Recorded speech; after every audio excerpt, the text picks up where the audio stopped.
I've heard Inoue shouldn't be on that list.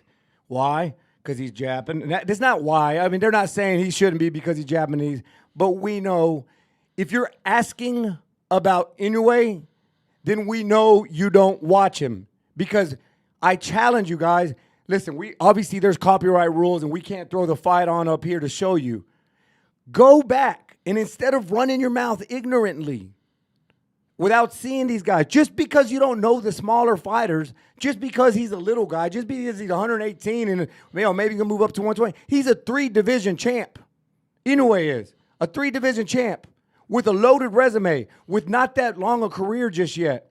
3-division champ. He's a champion. He's a champion of the world from Japan. He's knocking people out, and people still asking questions. And then he just called out Stephen Fulton. Coolboy Fulton. Oh. And that's a unified champ, a weight class above him. What else do this dude got to do? I wonder if he got the hula hoop with fire around Anthony him Joshua. for 30 seconds for them to give him his flowers. Like, Jesus Christ. And then, boy, oh boy. Listen, you know what JJ stands for, right? What does it stand for? What does JJ stand for? Jose Jr. Which obviously, I'm a Latino, and La Raza got to stand together.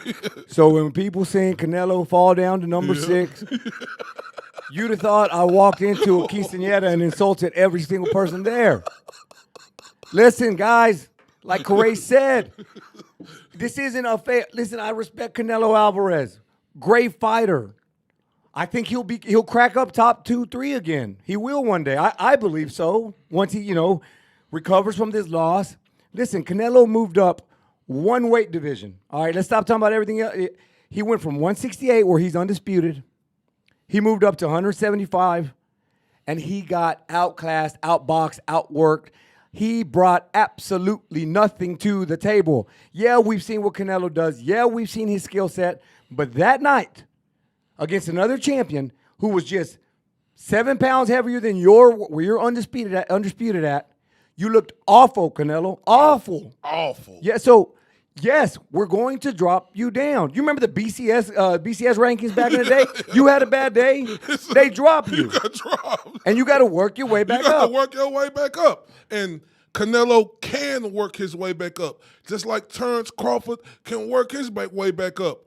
For all you people out there who's salty, it's mostly the people from the 402 because that's the only thing they got down there. I'm just saying, Cornhuskers suck. The only thing popping in Nebraska is Terrence Crawford. So obviously, every time you mention his name and it don't go their way or where they feel like you're discrediting them, they're going to have a huge problem. Especially, and you just being honest about the assessment of Terrence Crawford. Now, obviously, it's a big-time matchup out there.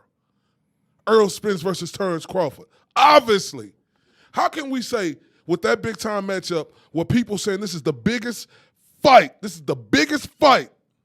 right, since Tommy the Hitman Hearns, Sugar Ray Leonard, how can't the winner out that fight skyrocket back to pound for pound number 1? But they're going to have to fight each other. They got to do it. They got to do it. And when we do it, when it happens, if it happens now, another thing we're about to talk about here in a little bit, as much as I'm tired of talking about it, when Spence and Crawford fight, that fight naturally, the winner of that fight's going to be the number 1 pound-for-pound fighter in the world, which is why I think that fight's the biggest fight since the 80s, bigger than De La Hoya Trinidad, because this is for undefeated, this is for undisputed, this is for number 1 pound-for-pound in the world. And here's the thing. But wasn't De La Hoya and Trinidad undefeated when they fought each other? Yeah. But it wasn't for undisputed. But, No, and when I say it's bigger than De La Hoya Trinidad, I don't mean social status wise. I don't because when Trinidad and De La Hoya fought, the world knew. Yeah, that stopped what you're doing. Yeah. Bud Spence probably ain't gonna have because if that fight did stop the world down the way Trinidad De La Hoya did, then we wouldn't be having this when is it gonna happen discussion. But in terms of what it means to the sport. Again, undisputed, undefeated still on the line. Where we at here? Over here. Undefeated, undisputed, pound for pound. The fight is huge. These guys are still in their prime. Bud's getting older, but they're still in the prime. The fight needs to happen. And when that happens. Yeah, he getting older, but they always say, Bud, don't smoke. Bud don't drink. Bud stay in the gym. So I don't want to hear all that Bud getting older. Like that, I ain't saying you saying that, but that's what a lot of the people say. Oh, he trying to age Bud out. Well, you same people who I hear say he trying to age Bud out, the same ones who tell me Bud don't drink, Bud don't smoke, Bud always in the gym. Stop playing with me. Listen, I got the okay. I'm a Cowboys fan, right? Mm-hmm. And I love the Cowboys. Mm-hmm. But I understand we haven't done a damn thing in almost 30 years, right? And it sucks. It's sad. It's sad to see that we haven't even been to a conference championship. It hurts. So I understand you Terrence Crawford fans that when your guy gets booted down, it hurts.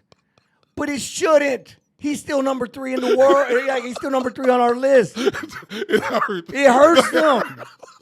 I don't understand why the pain is there. Why do you got to start criticizing us? Why do you have to say I don't know about boxing because we dropped Bud down?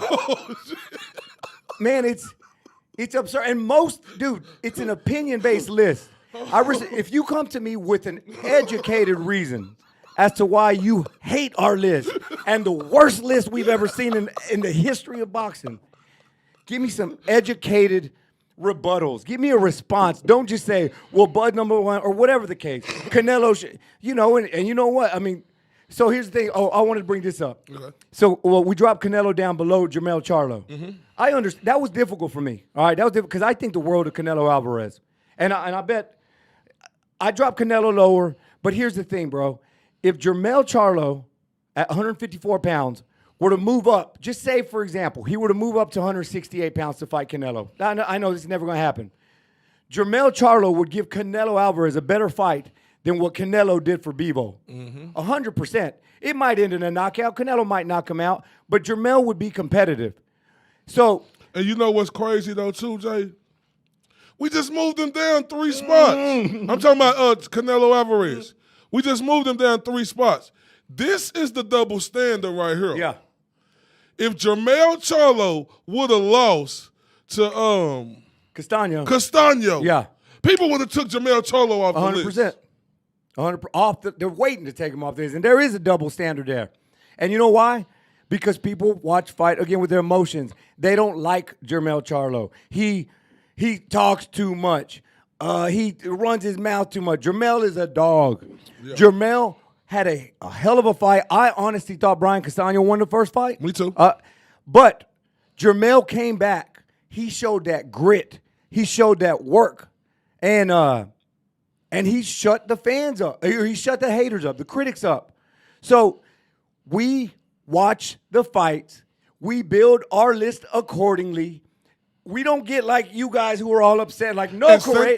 And sometimes I'm in my feelings. Face ass. Emotions letting me over. Listen, it's not who do we like better.